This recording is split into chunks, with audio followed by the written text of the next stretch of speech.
Lady Smith. Thank you, Madam Speaker. Canadians are now very familiar with Václav Havel's greengrocer, who displays a sign in his window, not because he believes it, but because it's what one does, what is familiar, what is required. In Davos, the Prime Minister talks about taking the sign out of the window.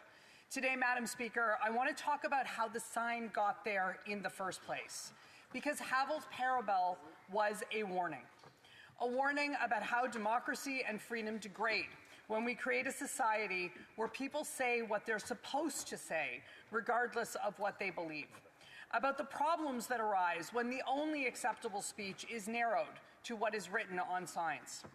Because as many of those who have immigrated to this great country will tell us, where there are signs in windows, the signs always start out fine.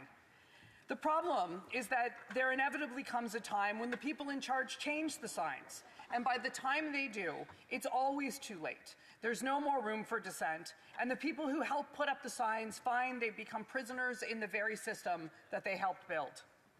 The problem, Madam Speaker, is that when the signs first go up, people like them. They're reassuring. They create a sense of moral clarity for the majority whose views are reflected in them. But that comfort comes at an unacceptable cost, Madam Speaker. Because when societies begin rewarding the display of approved ideas instead of the honest exchange of them, something essential begins to erode. And so it surprises me that the government of a Prime Minister who invoked Havel's greengrocer would allow his government to do what it is doing today. Because make no mistake about it, this motion and the sentiments behind it, along with this bill, are a giant sign in a very small window. And that is where the real risks to our society begin. If the story of Bill C-9 were a play, Madam Speaker, we would now be in the third act. In the first act, when the bill was introduced, I rose in this House to raise three serious concerns in the chamber, two of which have not been fixed in committee. First was the vagueness of the bill's definition of hate. Criminal law must be clear and precise. When definitions are vague, they create uncertainty about what speech will be criminalized, and that creates an opportunity for weaponization outside of the criminal system.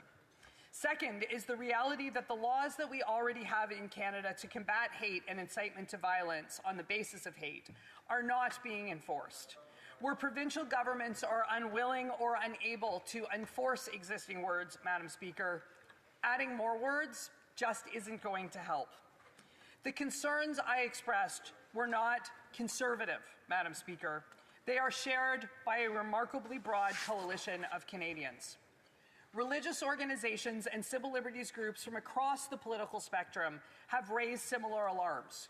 Groups as diverse as the United Church of Canada, the Canadian Muslim Public Affairs Council, the Evangelical Fellowship of Canada, the Christian Legal Fellowship, the Canadian Conference of Catholic Bishops, and the Rabbinical Council of Toronto all sounded the alarm about the bill's potential impact on freedom of expression and religious liberty. A rabbi, a priest, and an imam literally approached the bar of the House of Commons, Madam Speaker, and this government ignored them. Despite those concerns, we moved the bill to committee because we agreed with its stated objectives. No one in this House supports hatred or violence directed at any community. Canadians expect Parliament to confront both. That brings us to the second act. At committee, the Liberals and the Bloc Québécois amended the bill to remove the long-standing religious defence contained in Section 319 of the Criminal Code. This defence protects statements made in good faith on a religious subject based on belief in a religious text. That's where everything went off the rails. This defense has never protected the deliberate promotion of hatred or calls for violence. It exists to ensure that Canadians can express sincere religious belief without fear that their words could be criminalized simply because someone else finds them offensive. And it also exists so that dialogue can happen that might cause people to change those views, Madam Speaker. When the Liberal Bloc amendment passed, it immediately revealed the danger many of us had warned about. Within hours, people online were celebrating the change and claiming that individuals could now be prosecuted for expressing traditional religious views. That's not what the law actually says. But the reaction illustrates the chilling effect that this amendment creates. It encourages the belief that the criminal code can now be used to silence views that people dislike. Canada's legal tradition has long recognized the importance of state neutrality in matters of faith. Parliament included the religious defense in the hate propaganda provisions because it understood that criminal law must not be used to police religious doctrine. The state must not edit the Bible. Our courts have recognized that balance. In the Keekster decision, the Supreme Court upheld Canada's hate propaganda laws in part because of the safeguards Parliament had included, including the protection for good faith religious expression that this House now seeks to remove. Parliament has revisited these provisions several times over the decades as new groups were added to the criminal code. Each time, members across party lines concluded that protecting vulnerable communities and protecting freedom of religion must go hand in hand. Removing that safeguard continues to risk upsetting a constitutional balance that has been carefully managed for decades. Then, during the parliamentary break, something interesting happened. The government began hearing from Canadians who did not want the sign in the window. Canadians from across the political and religious spectrum who were alarmed at the direction this bill has taken. One might have expected the government to reflect and reconsider, but instead it has decided to shut down debate on its own bill just a few minutes ago. Which brings us to the third act.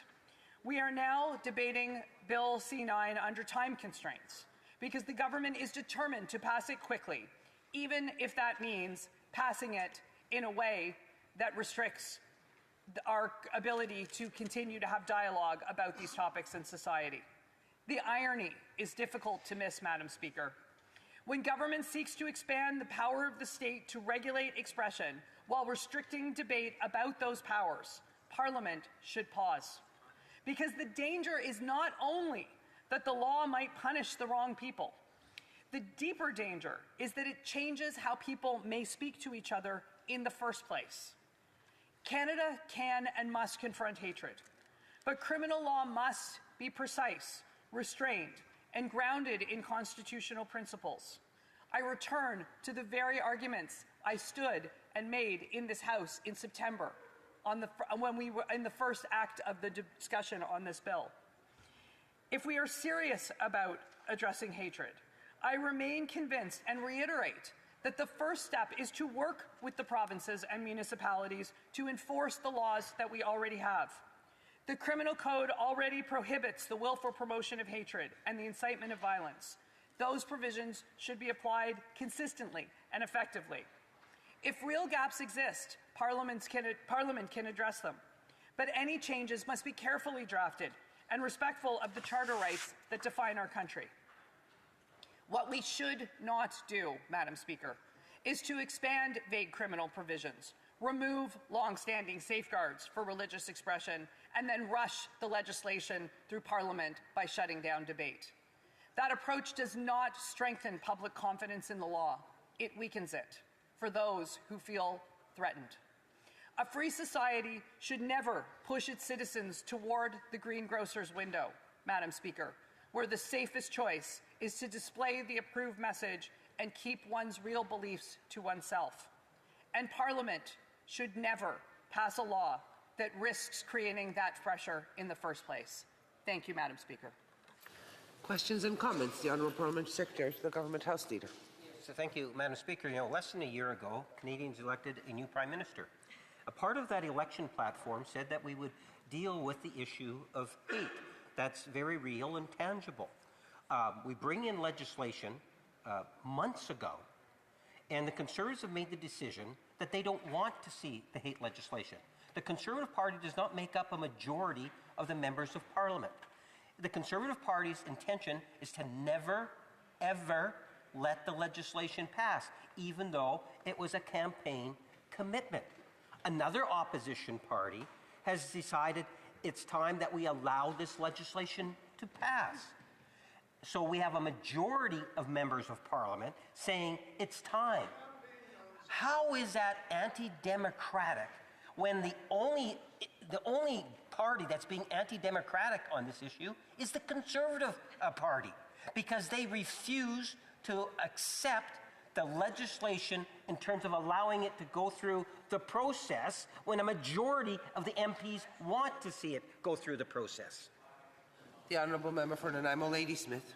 I'm not sure that the honourable member listened to my speech, Madam Speaker. I have just engaged in detail with the views of the government. I am not saying that the government doesn't have the right to pass any legislation that it can get through this House. What I am saying, Madam Speaker, is that it ought to think twice about what it has heard from Canadians about this legislation. I am suggesting, Madam Speaker, that the government ought to consider the fact that it is limiting debate on a conversation that is not finished, Madam Speaker. Thank you. L'honorable député de... The honourable member for Joliette-Madouane. Thank you, Madam Speaker. A few years ago, Adim Shekawi, the predicator, said during a protest, Allah, deal with these Zionist aggressors. Allah, fight the enemies of Gaza. Allah, exterminate them all.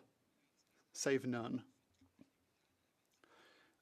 The public prosecutor said that there weren't the tools to arrest this individual. According to Ita Yulin, Vice President for the Advisory Center of Quebec for Israel, this shows clear shortcomings in the criminal code that is not adapted to protect people from hate speech. Must the government act on the matter? The honourable member for Nanaimo, Lady Smith. I want to thank the honourable member for that question.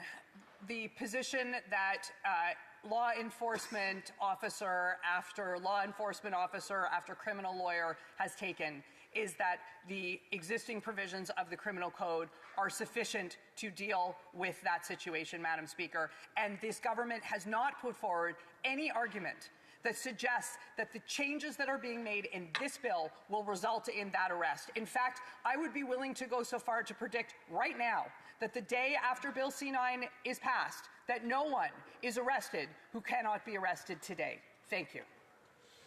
Honourable member for Vernon, Lake Country, Monashee. Thank you, Madam Speaker. Recently, a Canadian journalist was fined $750,000 for observing that there are only two genders.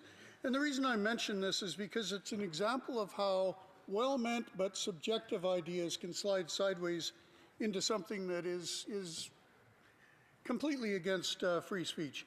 Could my colleague elaborate on why it is so important that any changes to the system fully respect the freedoms guaranteed under the Canadian Charter of Rights and Freedoms, particularly the freedom of religion, and what safeguards they believe should be included to ensure those rights remain protected?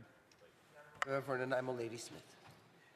Within an hour of the Liberal bloc amendment removing the defense of religious freedom associated with the criminal code provisions in Section 319, I received an email, or a text rather, from a constituent saying how delighted that person was that these changes had passed so that a whole bunch of people could now be thrown in jail.